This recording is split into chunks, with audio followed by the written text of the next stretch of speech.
Bueno, buenos días. Buenos días. Yo soy Eva Pla, muchos ya nos conocemos de otros años. Trabajo aquí en el IRTA de Amposta desde hace ya varios años en el cultivo del arroz, realizando principalmente ensayos de campo relacionados con la agronomía del arroz. ¿Vale? El ensayo que os voy a presentar es el que veis aquí. ¿Vale? Se titula Eficiencia del fertilizante Agromaster Max y ASC en el cultivo del arroz. Como bien sabéis, la fertilización del cultivo del arroz es uno de los puntos más importantes a tener en cuenta. ¿Por qué? Porque nos influye en todo el desarrollo de la planta, ¿no? Nos va a influir directamente en la producción que vamos a obtener. ¿Por qué? Porque sabemos que si una planta de arroz está bien fertilizada, que se le ha aplicado una fertilización óptima, esta planta va a estar bien nutrida, va a estar más fuerte en frente a ataques de enfermedades y también va a producir más, ¿no? Por lo tanto, la fertilización es uno de los puntos más importantes a tener en cuenta en el cultivo. Si hablamos de la fertilización en el cultivo del arroz, tenemos que tener en cuenta que afectan muchos factores, ¿no? Afecta el tipo de suelo donde vamos a cultivar, porque nos indica la fertilización del campo. Es decir, no es lo mismo fertilizar un campo que tenga un suelo arcilloso que un suelo arenoso, por ejemplo. También nos afecta mucho la variedad que vamos a sembrar y también nos afecta, por ejemplo, el manejo de agua, ¿no? Estas serían unas de las cuantas variables que nos afectan. Además, si hablamos del nitrógeno que aplicamos, tenemos que tener en cuenta que se producen pérdidas de nitrógeno en el cultivo del arroz, ¿no? Hay unos procesos químicos y físicos que se producen en el suelo que hacen que el aporte que nosotros aplicamos al campo en forma de fertilizante, la planta absorba una parte, ¿no? ¿Qué porcentaje diríais aproximado que la planta de arroz absorbe del fertilizante que hemos aplicado? ¿Qué porcentaje?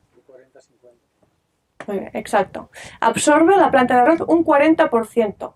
El 40% restante se pierde y el 20% queda inmovilizado en el suelo. ¿Vale?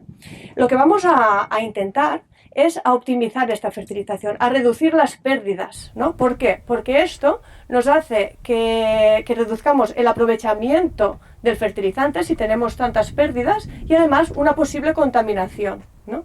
Es por eso que vais a ver durante toda la jornada muchos ensayos relacionados con la fertilización del arroz, porque pensamos que es uno de los puntos más importantes y que tenemos que dedicar esfuerzo en mejorar esta eficiencia y esta optimización de la fertilización en el cultivo del arroz.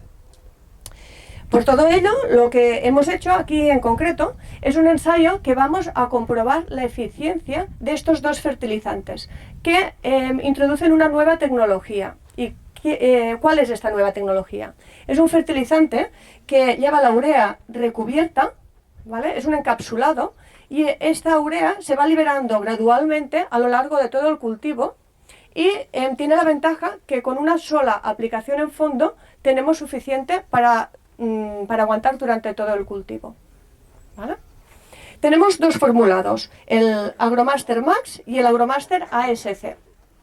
Entre ellos casi no hay diferencia, es un tema del encapsulado, la diferencia de uno y del otro, pero funcionan casi igual. Este ensayo que veis aquí al campo es el segundo año que lo estamos realizando. ¿Y qué comparamos? Comparamos estos dos fertilizantes, Agromaster Max y ASC, con una práctica de fertilización estándar que consiste en un abonado de fondo más 2 coberteras, ¿vale? Aquí, cuando veréis el cartel que pone estándar, se han aplicado en fondo 52 kilos de nitrógeno por hectárea, en el ahijado 60 kilos de nitrógeno por hectárea y en el inicio panícula 60 kilos de nitrógeno por hectárea.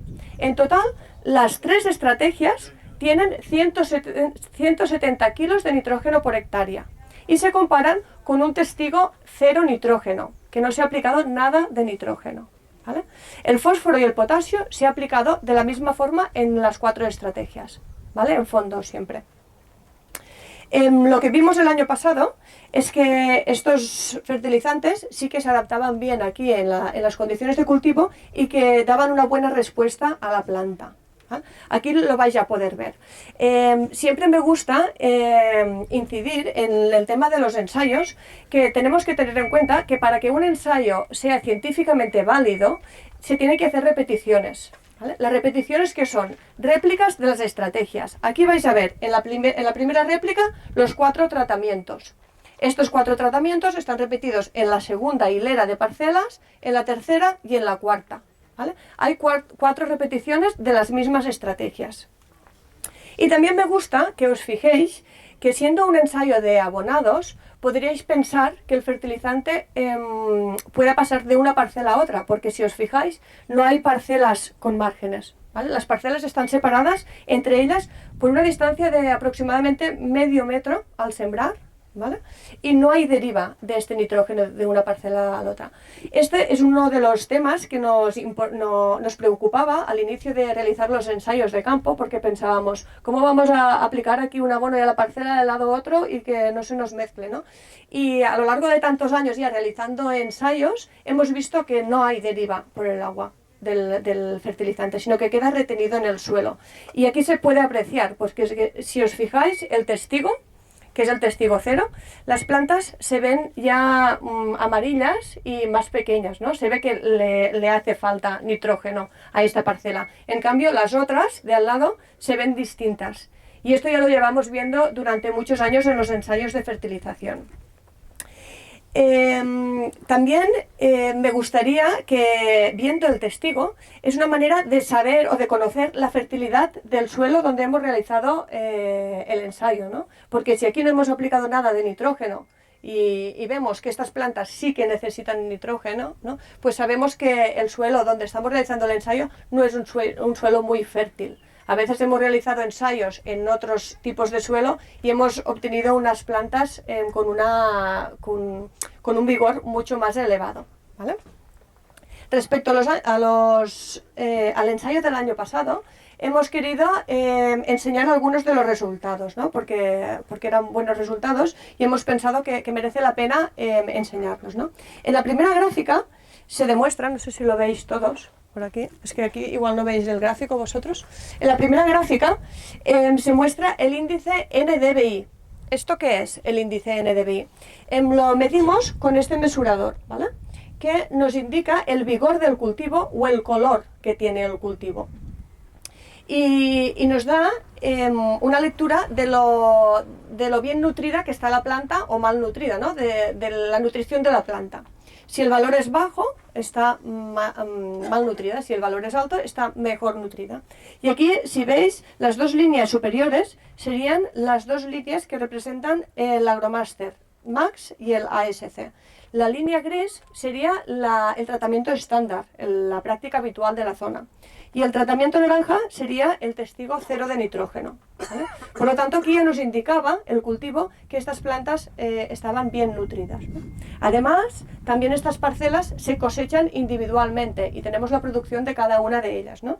Y en el segundo gráfico también se puede observar la producción, ¿no? Que es superior en los agromasters. La práctica estándar estaría al medio y el nitrógeno cero, que como era de esperar, pues ya la producción fue bastante baja, ¿vale? Se me ha olvidado decir que la variedad es J. Sendra, ¿vale? Y que las prácticas de cultivo es un cultivo con las prácticas habituales de la zona, ¿vale? Si por mi parte ya está. Si tenéis alguna duda o algún comentario al respecto, podéis pasar ahora a ver cada una de las estrategias y comparar los distintos tratamientos.